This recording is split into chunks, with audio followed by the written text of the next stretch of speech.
Hey everybody, welcome back to Five Boys in a Business, a podcast where we talk about our business, the family, and the many shenanigans involved. Okay, sorry, I screwed that line up. You typically can find us on Mondays at 10:30 on any of the podcast channels, so iTunes, Spotify, and YouTube, Facebook, Google Podcasts. And don't forget to check out the merch store, asbcmerch.com. Today, we are lucky enough to have Jack Russell with us. I'm Emily King. And I'm Richie King. And I'll let Richie do the intro, the bio. Jack attended Indiana University, where he graduated with a degree in general studies. Before starting his career at OneZone, he worked in marketing, sales, and business development at Continental Inc. Recently, Jack was promoted to the president of OneZone after serving as interim president. Jack also currently serves as a board member for the Indiana Chamber Executive Association and as a member of the Hamilton County Workforce Recovery Task Force. In his off time, he loves fishing, being involved in the community, and spending time with his wife, Emily, and their newborn son, Jackson. Welcome, Jack. Hey, thank you guys. Yeah, so full disclosure, Jack's mom works at the clinic. And we've known Terry Russell and then therefore Jack, or at least we feel like we've known Jack for a long time, right? Because your mom would talk about you. And I've known your kiddos for a long time. Right, since our kids were little in the preschool at Our Lady of Grace. So We're super excited. It's been fun watching you develop and grow over time. So tell us a little bit about where you grew up and where you went to school. So I did not move very far. I still now live 5 minutes away from my mother, so she loves that. But I grew up in Noblesville. Actually was the first graduating class of Our Lady of Grace, which feels like forever ago. But, I bet it does, But yeah, first graduating class there. Went to Noblesville High School, went to IU. And then really from there, I tried to figure out what I wanted to do. And I've always wanted to serve people. And so I found a passion in staffing. I really enjoyed that, putting people to work, getting them going. And then this job came along in Westfield to be the Westfield Chamber president. And obviously there's no degree in chamber work. So I thought, okay, well, I'll try this and see what it is. And really at the end of the day, for a chamber, it's how do you create relationships? How do you grow businesses? How do you connect people? How do you advocate for people? And so I found that immediately I loved it because I was serving businesses. And as you guys know, I love policy and government and things. And that's another portion of what I do. Now at OneZone, it's at a larger scale at the state level along with local level. But yeah, I mean, that's kind of how I got started. But growing up in Noblesville, Indiana, and having a dad that was a division chief in the fire station and a grandfather who was the police chief, it was always you can go do whatever you want when you leave, but we'll know before you get home.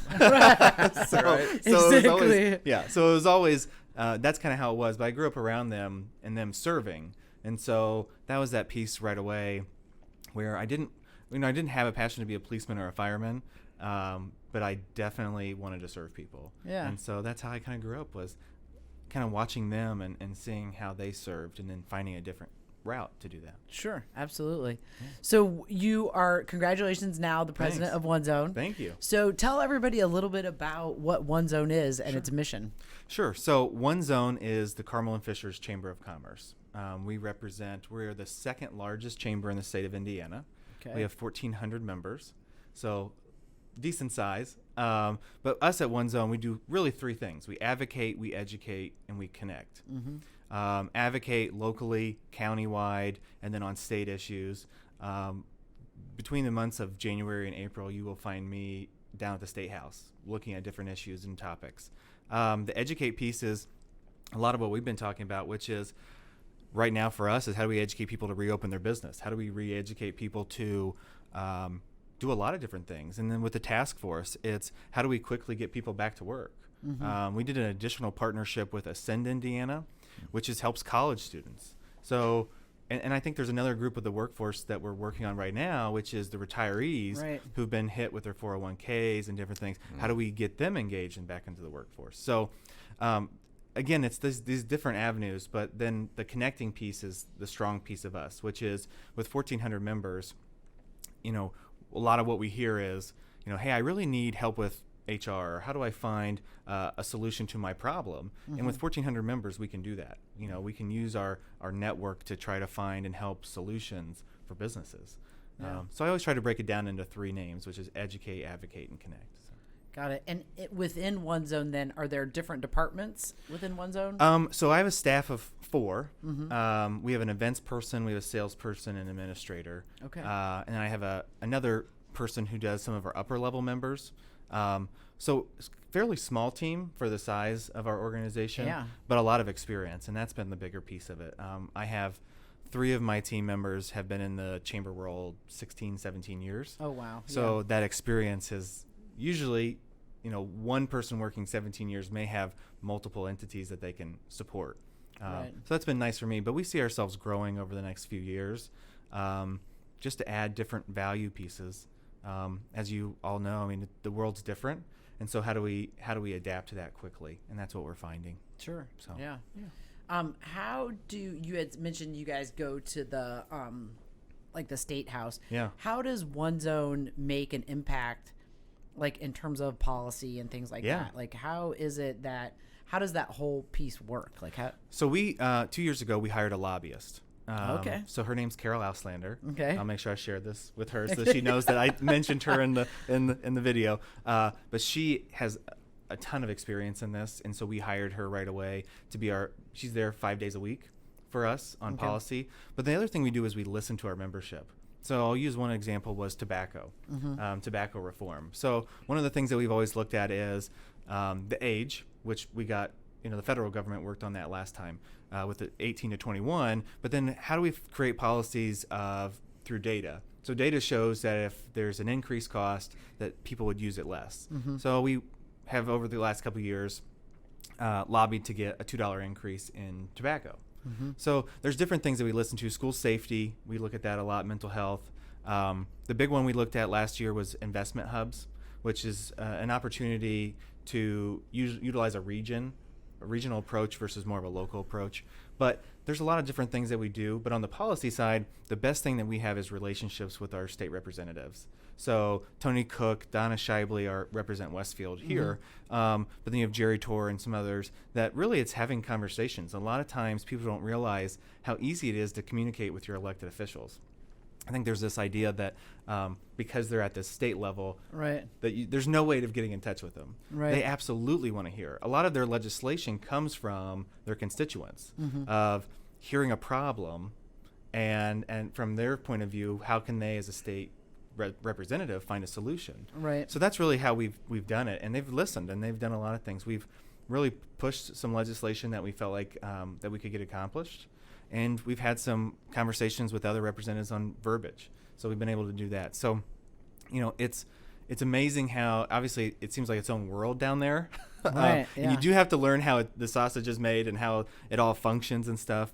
But in regards to the representative side of things, they do listen, especially the ones in Hamilton County.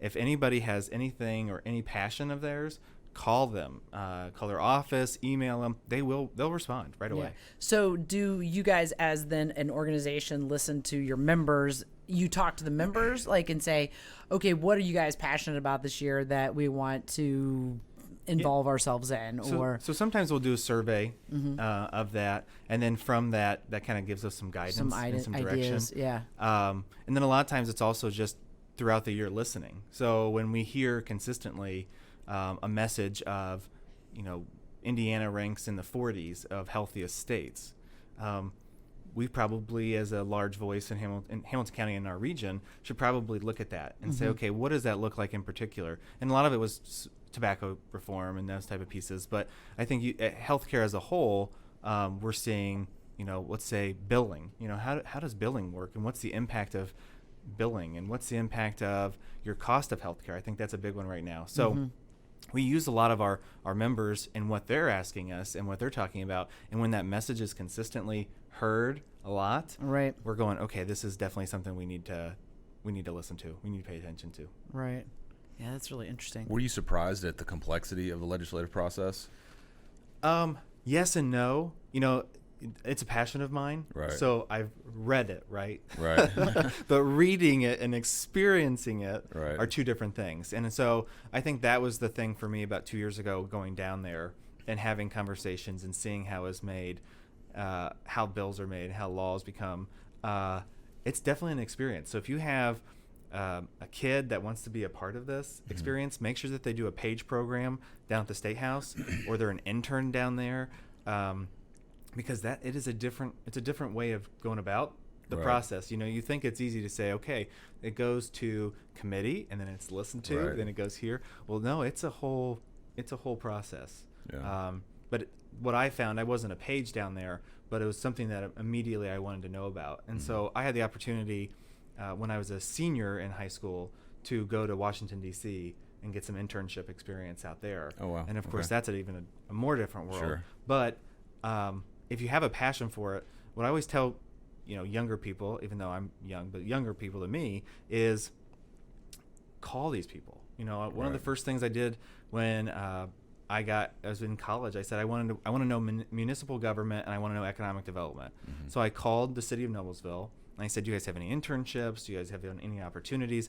And so I was an intern for the city of Noblesville in economic development. And I found that was a passion of mine, and I kind of continued down that route. But not being afraid to, as a college kid or a high school kid, to call your city or call whatever you're passionate about, that was really what got me into it. Was, oh yeah, of course we do. Here you go, apply for it. This is how you do it. Right. I think that people are afraid of the word no. Sure. And so, but that's okay. It's okay to say no. At least you asked and you took the opportunity to do it. I know. A bigger piece. I know. With the response to the recovery, the PPP, and some of these other programs, it's been interesting to watch how fluid things have become, and how say the bill comes out and then it changes and then it changes and then there's a few different versions of it. So at the federal level, I mean, if it's complex at the state and local level, I can't imagine how complex it must be at the federal level. Yeah, the complexity. We don't get too much into the federal stuff, but on the state side, no bill is ever dead, because the verbiage can still move. Right. So the one bill may die, but the verbiage may move to another bill. So you have to pay attention with that. So it is definitely, but see, for some people that sounds crazy, but for me, I love that. I love that type of mentality, because at the end of the day, you are doing exactly what democracy is supposed to be doing. Sure. You're supposed to be having conversations, disagreeing, putting in different pieces. And at the state level, that's what I always look at too, is our focus is really Hamilton County, Carmel Fishers, right? But then you've got people from South Bend, and you have people representing Evansville. And so it's interesting, because you don't think about every action has a reaction. So if we go down this route, how does it affect Evansville? So they're looking at it at a much larger scale. Right. So you have different pieces trying to put the puzzle together to make sure that, okay, if this bill gets approved, how does that affect Richmond, Indiana? Or how does that affect Fort Wayne? And I think that's what makes it so complex. Right. Is, I'm very passionate about where I live, and so I get to meet somebody that's very passionate about Fort Wayne, right? And you can have those discussions of how it's going to affect your community. I think that's been the fun piece of it, right? Is having the discussions, having the debate, and moving on and hopefully finding a solution. Which is, to your point about democracy, is, the final version satisfies, you would hope, satisfy all those different interests, right? So and you have to do it within a short time period. So in the state of Indiana, whether it's a budgetary session or non-budgetary session, it's only a few months. It seems like you're there for like a really long time, right? But it's really only January to April, like early April, or January to March. So they're not there that long and putting in legislation in 3 months, right? So that's why it works so fast. Is you're there, but then all of a sudden you blink and you're halfway through session, and you're thinking, okay, gosh. And I think the other piece people don't realize is it can go through the House side of things, but then it has to go through a whole another group of people. It has to go to the Senate. So a lot of these bills switch back and forth, and so it's a lot of fun, though. I love it. And then then they all leave in April. Yeah. And go back to where they're from. Yep. And work or. Yep. A lot of these, so they're part-time. Right. Yeah. That's the funny thing to think is, these people are part-time and they have a full-time job somewhere else. Yeah. Yeah, exactly. That's crazy. A lot to do. Yeah. Yeah. But oh my gosh. That's been the fun part of OneZone. And serving as the chief operating officer, that was huge for me. And then taking on this role, becoming interim president during a COVID-19 crisis was very interesting. Yes. But it taught me a lot of, what do chambers look like? And I think that's the bigger piece of, Chamber of Commerce sounds kind of old school. That's why we went with OneZone. So there's less of the Chamber of Commerce, more kind of more innovative type approach to it. But I always joke, especially over the last 3 months, that chambers are more than chicken. So a lot of times you go to a luncheon and you get chicken, and it's great. Everybody, it's great. But we're more than that. And I think that's the bigger piece is the things that we're talking about now, that's a membership in motion. And I think a lot of times, even small businesses, I try to get to a point, especially at the state level, of why policy matters and why does it matter to your business. And it's one thing to say, House Bill 1004, blah, blah, blah, versus did you know that the difference in the way that healthcare is billed could actually reduce the cost for your employees? I did not know that. I didn't know. Did you know that this bill could affect how you do business as a small business? I didn't know that. So it's really trying to get to that level of why do you care? Why do you care? Yeah. Why should you care? Right. And even at the local level, why is, because that's where you make the most impact. Because at the local level, that's where you're seeing roads and different initiatives being taken place. And especially with Carmel and Fishers, which are two, growing, innovative communities, headquarters, you see them in the news all the time. Fishers during COVID-19 had 223 additional jobs. There's over 120 headquarters or national headquarters or state headquarters in Carmel. I mean, people don't realize those things. You pass by those buildings on 31, right, which are really nice, but a lot of them are large employers that are making a huge impact in probably the world. Some of them. I mean, like we had mentioned before, Car Global is exactly that. It's global. Stanley Security is in Fishers, Indiana, but makes a huge footprint around the globe, and they're all in our backyard. Right. Pretty unique. How is the county viewed among the state? Like, when people think, like, when you're like Hamilton County, like, I'm just curious, like, we definitely are perceived as, you have enough. Right. Okay. Yeah. You have enough. Right. But that's the thing about taking a regional approach sometimes to pieces of legislation. But yeah, it is definitely perceived a little differently down at the State House. But I will tell you that the nice piece is our representatives in Hamilton County are extremely well respected. And I think that's whether it's Senator Ruckelshaus, who represents certain portions of our region. Tony Cook is a big one down there. Donna Shibley. I can name them all for you, but I think they all have a significant impact. I use Tony as an example because he was a superintendent, and so he does sit on the education committee. And when we have education topics come up, people listen to him because he has a significant amount of experience in that. Yeah. So even though sometimes we're not always perceived as like, okay, you're good, you have enough, I think the leadership that we had Kathy Richardson, a part of our community for 26 years down at the State House, and she represents parts of Noblesville. But she was in a leadership position that really helped Hamilton County get to where it needed to go. Well, and I think that, they always, we hear from our business side of things, if you create a good culture and good, like good businesses, good cultures attract good people. Yep. It's probably the same thing with Hamilton County. Sure. Like good policy, good, structure, good, all that attracts more and more. So it's like, no wonder it continues to, do so well. Yeah. Yeah. And I think that the schools for us make a huge impact. Yeah. We listen to businesses that are they want to know where the best schools are. And the nice piece about Hamilton County is I'm like, well, there are a lot of good ones. There are a ton of good ones. It just depends on what you're looking for, for a home, because everybody's kind of has their own unique pieces in Hamilton County. But, Carmel and Fishers, I use them as an example of the talent attraction really is just huge, because they're at the top of every list to raise a family, to retire, to work, to do these things, safest communities. And even though we see them we'll see it on Facebook or whatever, and it's like, well, that's nice. Well, a couple that lives in Chicago or Nashville or somewhere in the region, that's important to them if they're going to have to move, especially the amount of headquarters and opportunities that are in Indiana.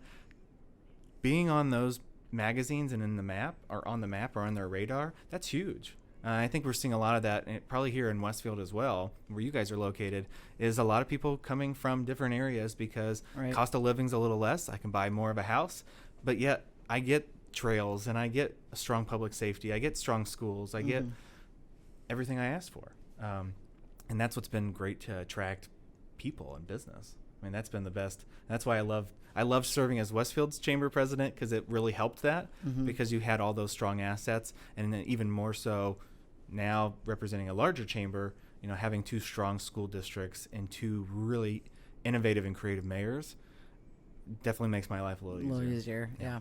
I've heard that people have predicted shifts in populations, amongst different states, and Indiana has especially in that kind of nice spot to attract people from Illinois, Michigan, wherever, because of just the differences amongst the states. Right, and that's why we as an organization try to do more of a regional approach, because Carmel's competitor is not Fishers, and Westfield's competitor is not Noblesville.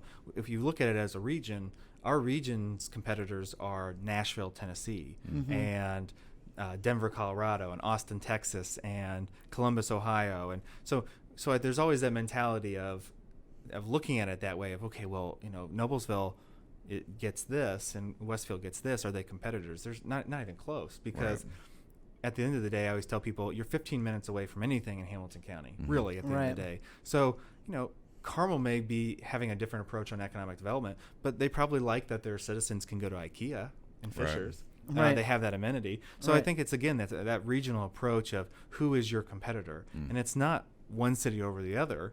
It's us as a region, Indy and Greenwood, and what do we look like compared to Nashville? I use Nashville because they're like top of the charts on development and growth and stuff. But we're up there because we need to start taking more regional approaches. And that's where, when you're an organization like us, a large organization, you can start to have a louder voice for that.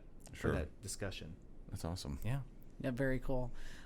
So you've all along, when you were young, you always mentioned wanting to be governor.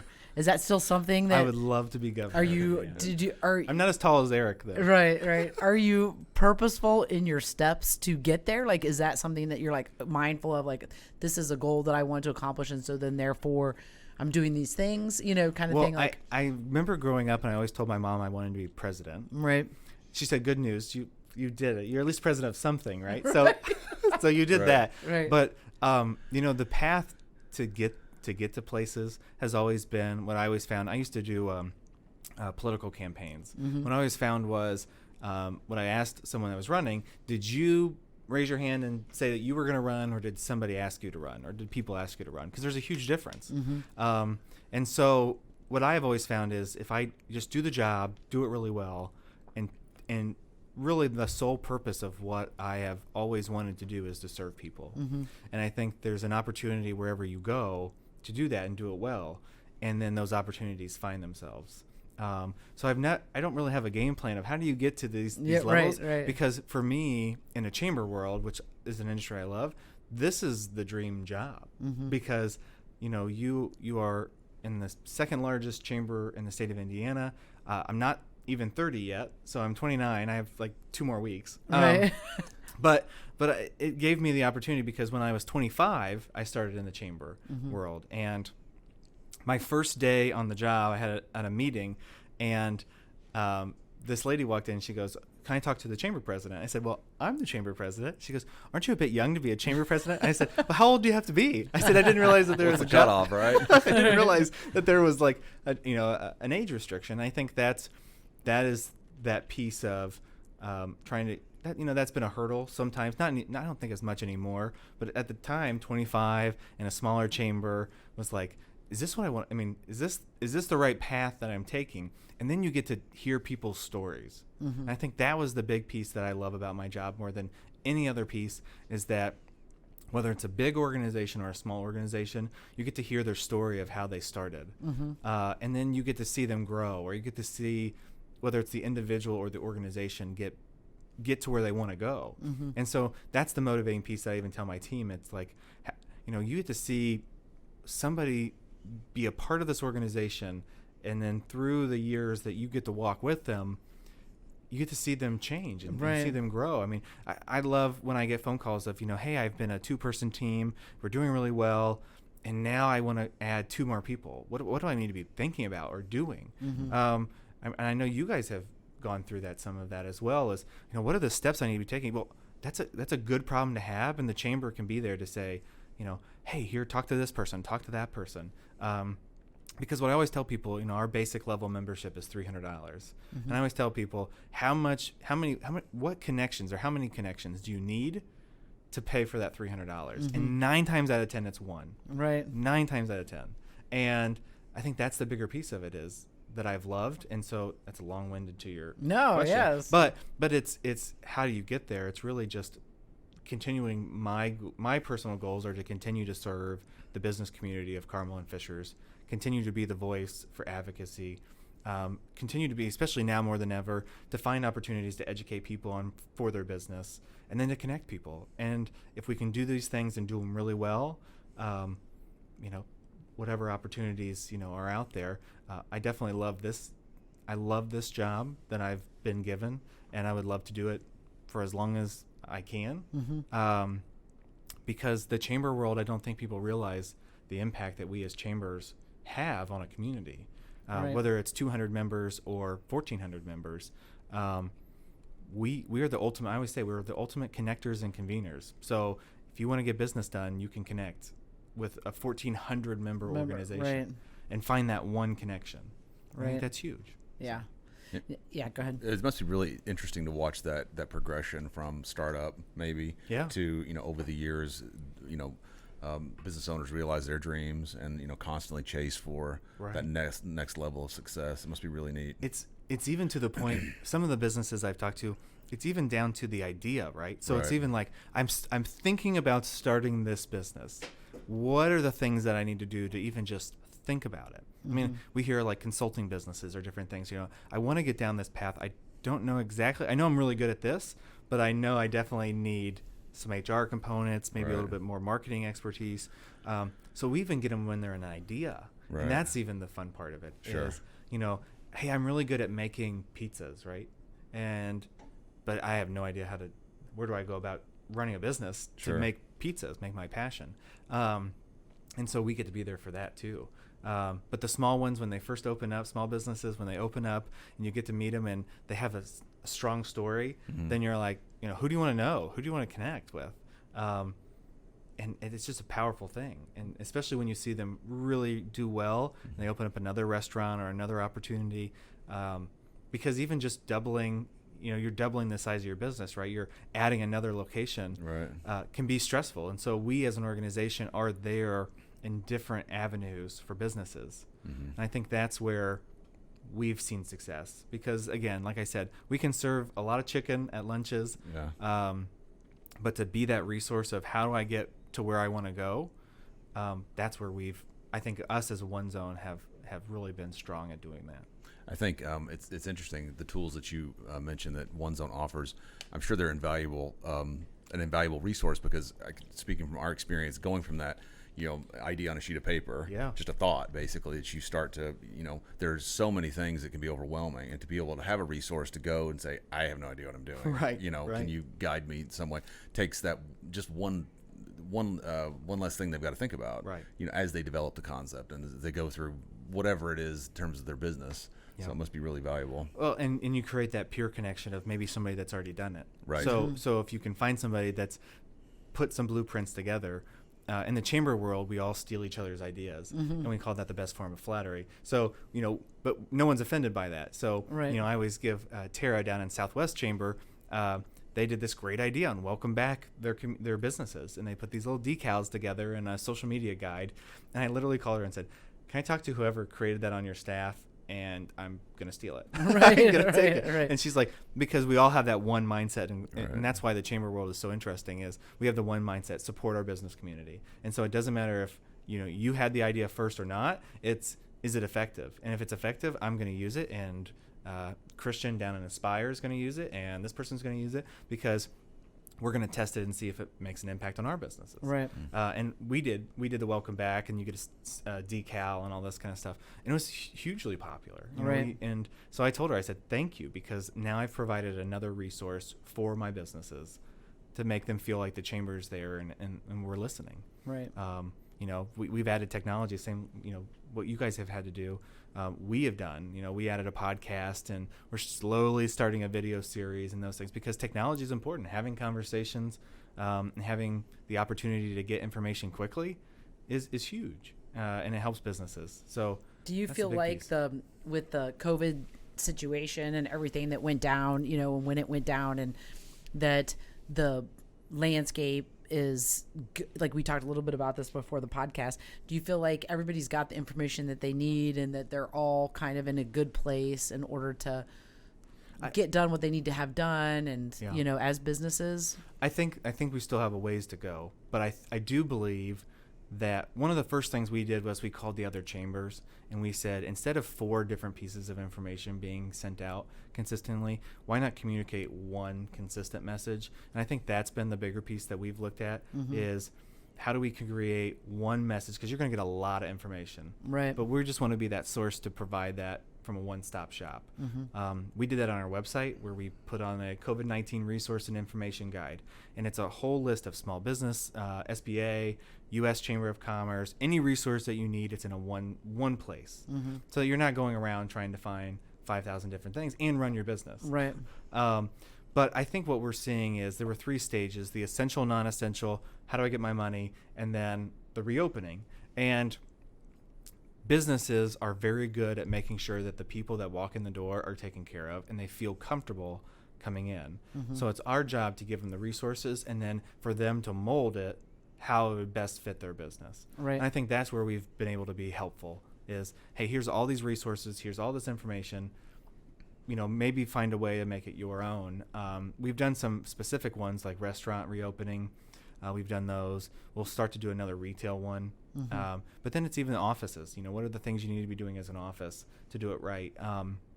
We hear a lot from HR. So, what do I need to be doing in our HR manuals and guides to make sure that we have the right things in place for our employees? So those things, it's just this unknown. We don't know. We're opening, we're doing these things, but we want to make sure that the people that walk in our door are comfortable and they feel like they're valued, that the business is listening to what is being said about the COVID-19. Yeah. It's awesome. Yeah. So do the businesses themselves think that they are, like, the feedback that you get right now, do they feel like they're, like, from Carmel and Fishers area, do you feel like we lost businesses, or do you feel like for us everything, like, everybody's come to the other side and they're now able to you know what I mean, like, or do you feel like we ended up losing, or there was attrition? I think there are probably some that we've lost. I think Hamilton County did a very good job of providing opportunities. Hamilton County as a whole, their council put together up to $10,000 grant. So that was really impactful, if you could go after that money. But I think there's a lot of different ways. But in regards to that, I think there are some that probably have or will be soon. But really, it's trying to see how you could get that. It was that middle stage of how do I have enough cash flow to survive. And if some were not given, if they didn't go after the PPP money, or they didn't go after certain pieces of grants that were available, we hope that was the case, that they could make it through it. But in order to get that kind of funding, you had to take the time, which is it's a lot of time, especially on the federal side with PPP funding, to make sure you get that. But the state's working on some different opportunities for small businesses, so I think there's a lot of that opportunity. It's just trying, if you weren't that middle stage, if it wasn't something that you were really were aggressive on, I think it's going to be a little harder getting to this next stage. Right. Sure. Yeah, absolutely. Yeah, I think, in my opinion, is that that I think Indiana as a whole did a pretty good job of, the response. An unprecedented. You can't predict these things. To the extent that they've responded in the way that they did, I think they did pretty well. Yeah, I think Governor Holcomb did a good job of communicating consistently of, here's the stages, here's what we're working on, here's what we got to do. And then us as a community just needed to communicate those. Sure. So that's back to the essential or non-essential. I was on the phone, had my cell phone. Any business that wanted to call, whether you were doing landscaping or your restaurant or whatnot, us as a chamber, we were there right away to say, here's the cell phone number.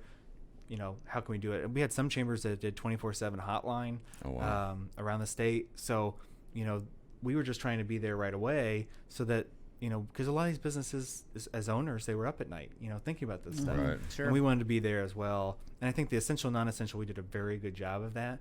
I think we did well through all of it. But listening and responding quickly was our number one goal throughout the crisis, which was, how do I respond as quickly as possible to your question? Because it's not going to be, am I essential or not essential? Well, in a couple of days, I'll let you know. Right. No. Right. They needed to know now, because if it went into place and they were a landscaping company, am I going to get, the questions we got were like, am I going to get a ticket for being out because I'm not essential? No. So we were on the phone right away, talking to the governor's office, different pieces of, okay, where does landscaping fall? Where does, some of the things that weren't listed. Yeah. How do we think of every single? If I'm a job. cleaning service, right? What do I look like? So, right. So that was the tougher piece of it, but we got through it, and a lot of our businesses, even if the answer that they got wasn't the answer that they wanted from me, at least a lot of folks said to me, at least my chamber listened to me and responded quickly. And then I started using that as almost our tagline of, we're listening, we'll respond quickly. Right. That's awesome. Yeah. So you mentioned earlier that you have Jack, who's young. He's going to be turning 1. When is that going to be? So he's a 4th of July baby. 4th of July. Oh, wow. I was thinking August. Yeah. That's right. So That's right, he's the because that's when I remember now, because your mom bought this She's a 4th of July. He's a 4th of July baby. So Jackson's a 4th of July baby. I'm the 5th of July. Oh, my wow. So I remember when he was born. So he was born so we were like 2:00 in the morning on the 5th. Uh-huh. The nurse comes in and she writes on the board July 5th. And I looked at my wife and said, oh my gosh, today's my birthday. Yeah, it's amazing like, how quickly your stuff goes out the window, right? But he's incredible. I mean, it's I was at home during the pandemic, the COVID-19, and working from home, and I'll tell you it was a gift to be there as well. I know it was a tough time, but it was nice because every once in a while I just get up and just hold them or play with them or whatnot. It was a stress release of, sure, because he's just hanging out, he's having happy, fun. right? But now it's fun because you get to see him in different stages. That was the cool piece of it is, now he's kind of trying to walk, and he does he can blow a kiss and do these kind of things, and you're like, that's incredible. How can you do that? Like you just start to feel like, everything that your kid does, you're like, well, he's very advanced. And he's very special. Very advanced, he is really, really high. That's hilarious. So he's like 2 weeks away.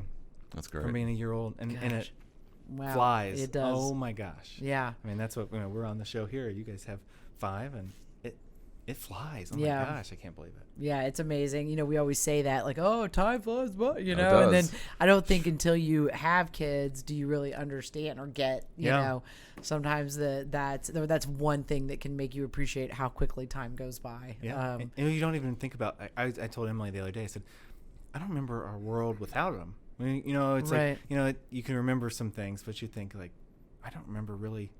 Like we were hanging out with him on Saturday night when he was playing. I'm like, what did we used to do on a Saturday night? Right, exactly. It's like, I don't what remember was what we it? used to Where do. did we go? Where did we talk about? I think we were bored. Yeah. I mean, because your conversations and everything have a tendency to revolve around that to some degree. Right. Well, it's like you lose space on your phone because Yes. I used to have tons of space on my phone, and now I'm like, it's filled with Jackson pictures. Yes. Well, wait till he takes over your phone and uses Right. it and downloads crap. And you have 1,000 selfies of himself.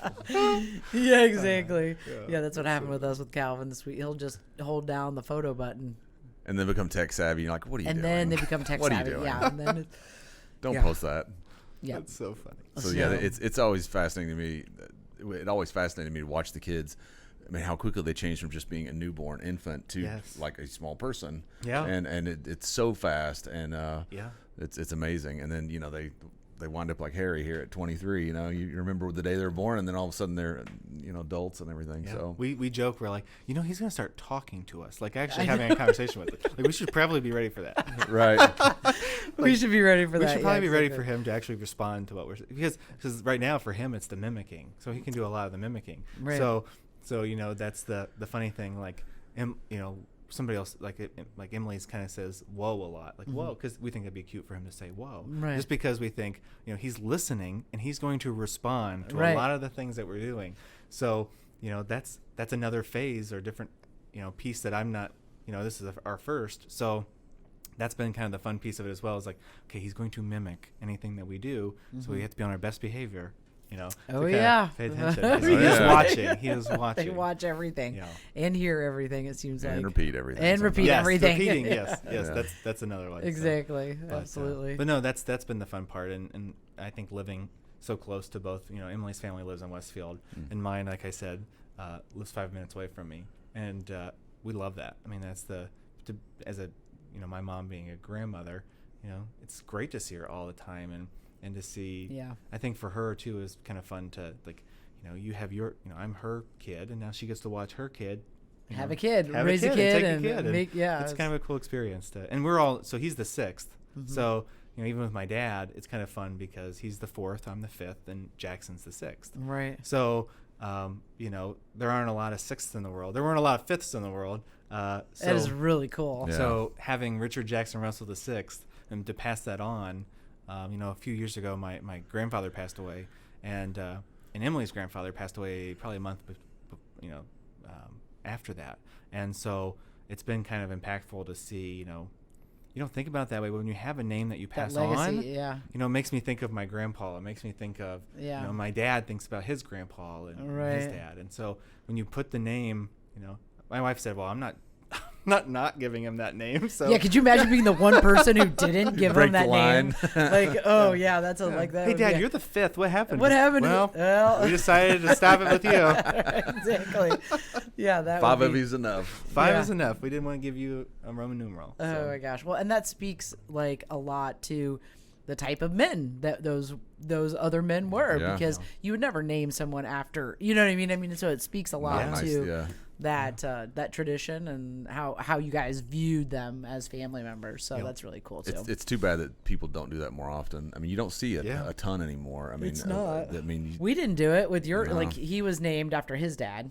I'm a junior. Yeah. And then, Well, and and I always thought, even as a 5th, I thought, man, for it to go this far was a Yeah, lot. it was a lot, especially yeah. when you get a little older and you realize that there's that bond between just your name.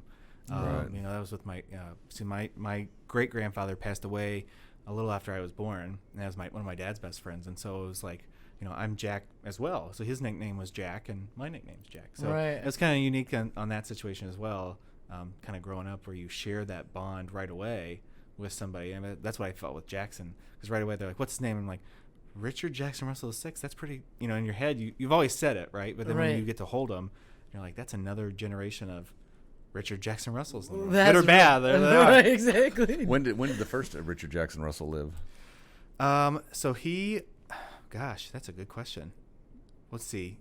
I can tell you all about him except for the years. Right. He owned a convenience store, and they lived in Bonnie Blue, Virginia. Oh, okay. So that would have been, had to have been 100 years. I mean, Yeah. 100 years ago, because I'm 29. I think my grandpa passed away at 68. Yeah, probably a Wow. little over 100 years ago. That's crazy. And he owned a convenience store. That's pretty cool. Yeah. Yeah, that is So cool. he was a convenience store worker.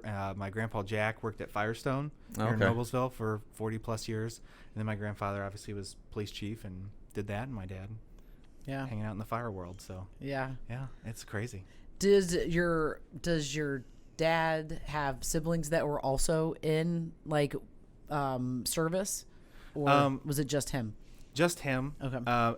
Service, but see, my uncle works for the street department for Noblesville. Okay. Yeah. And then my aunt is a principal. So, Okay, so they have their everybody's- own different world of service, Yeah, but but still still, service. yeah. My family's definitely been in the public sector, public world for a long time. My great uncle worked in the sheriff's office. Obviously, my grandfather. I've got lots of cousins and things like that work in the sheriff's office. Our whole family really is public safety has been a big piece of it, or in some capacity in public service in the municipal world. Yeah. Been pretty incredible. Have they been, with everything going on, have they been having conversations about public safety? Like, have you guys, everything's so fresh, so maybe not. Like you may not have had a chance. You know what I mean? Like batting around ideas and conversations and things like that. But coming from that, a family from public safety. Yeah. Is that something you guys talk about, or? Yes and no. I think sometimes we've always grown up where, my friends could hear the radio, whereas we kind of ignore it. So it used to be back in the day, like at 2:00 in the morning, I'd have friends wake up and they're like, "What is that noise?" I'm like, "What are you talking about?" And it's just, you just wait for you wait for his code name, right? And he's out the door and he runs out, right? But I think public safety in general, because that's something we talk about at OneZone, and we're having those conversations going forward. It's going to look different. We just have to have the conversations. But I will tell you that our public safety in Hamilton County is one of the best, I don't know, even in the world. These guys are so innovative. They try to get ahead of things. The community relations piece is so strong. I see both of our police chiefs and fire chiefs at all of our luncheons. They're there talking to businesses. I get a lot of calls from our fire and police officers about business and what are better ways that they can do better to support that. So I think one of the things that I'm really most proud of on our public side, safety side, is how well they've been trained for worst case scenario. And we've seen that over the last couple of years. Sure.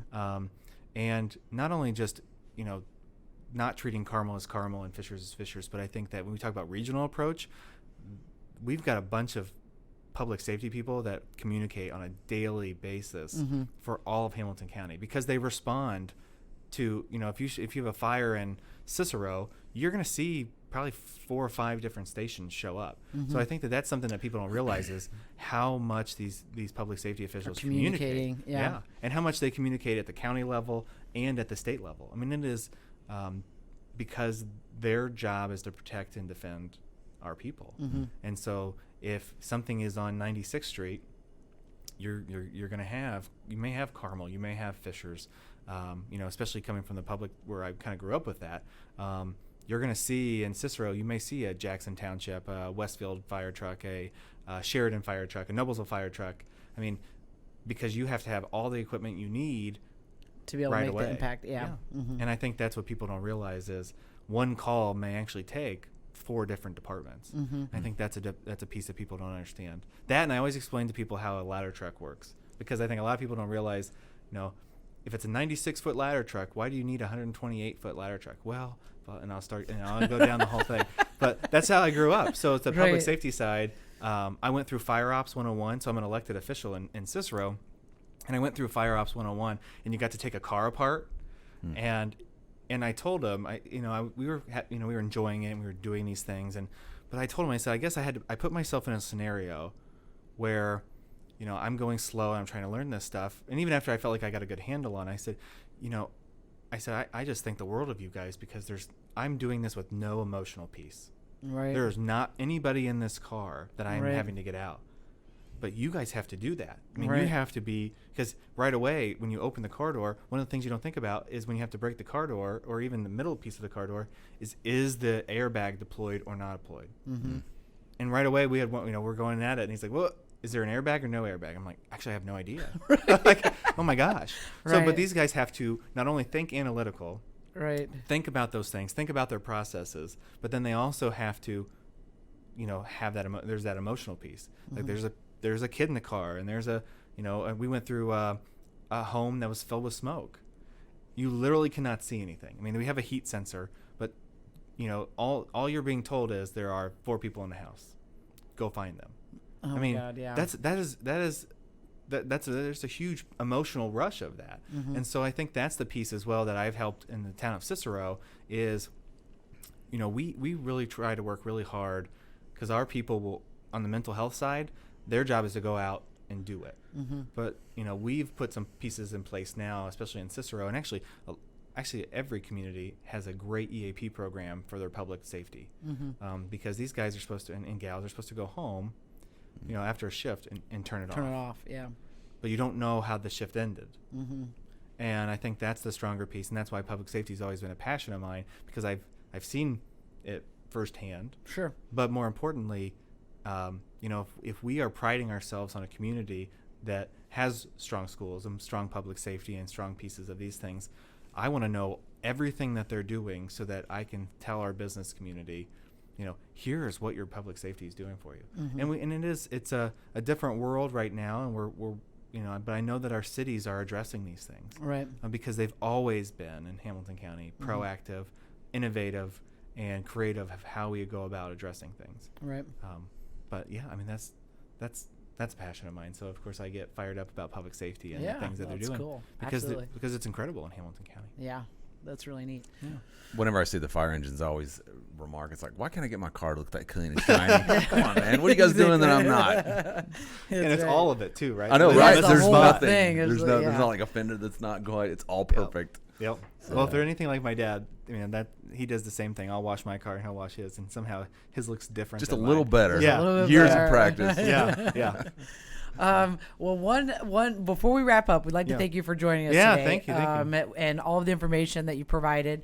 We'll have your OneZone information at the bottom of the banner for the podcast. And we always like to wrap up with one question at the end of the podcast. And this is going to be funny because you're not very old, but I want to hear your answer. So. Sure. So if you could go back in time and talk to your 20-year-old self, what would you tell him? Oh, man. 20-year-old self, what would I tell him? Don't screw up. All right. No. That's a good question. I think it's because I think for me it was, how do I serve people when I was 20? When you're 20, how do you go about doing that? And see, I graduated with a general studies degree, so it was more of those things of, I knew what I wanted to do 20 years down the road, but then how do you get there? Right. And I think for me it's continue. I guess I would go back and say, keep trying to serve people, and however that looks, because that was always the mindset. And I think sometimes for me it was trying to stay focused on the mindset of trying to serve people, because there's always distractions in anything that you do to try to get to where you want to go. Right. But I just always remember telling my mom, this is. I remember saying, this is how much I want to make. This is what I want to do. I want to be a president. I don't know if just having, being able to serve people. And, we were joking this weekend. She's like, well, you said that you wanted to do this. And you said before you were 30, you wanted to do this. And you did. And she goes, now you cut it close, but you did it. But you did it, yeah. But she, jokingly, she's like, but then I think the next question she said was, well, what do you want to do in the next 10 years? And I said, I'm not there yet. I just finally accomplished what I wanted to do in the first 10. But I would just say 20-year-old self is to continue to serve people and to build relationships, because I think in my line of work, what has helped me the most is to selflessly help people, whether they want to run for office or whether they want to start a business or they want to do whatever. What I have found that is the strength in my position is the connections I have in Noblesville, Westfield, Carmel, Fishers, Hamilton County, Indianapolis, because I was willing to raise my hand and say, I'll help, or how can I help you? So serving others is a big piece. Awesome. Great answer. Great answer. Thanks. Well, we will leave it there Okay. for this week's podcast. Remember, you can check us out on any of the podcast channels. We'll be here most Mondays around 10:30, from 10:30 to 11:30. And if you need any ASVC merch, check out asvcmerch.com. And I'm Emily King. And I'm Richie King. And I'm Jack. we'll see you next time on Five Boys in a Business. We're out.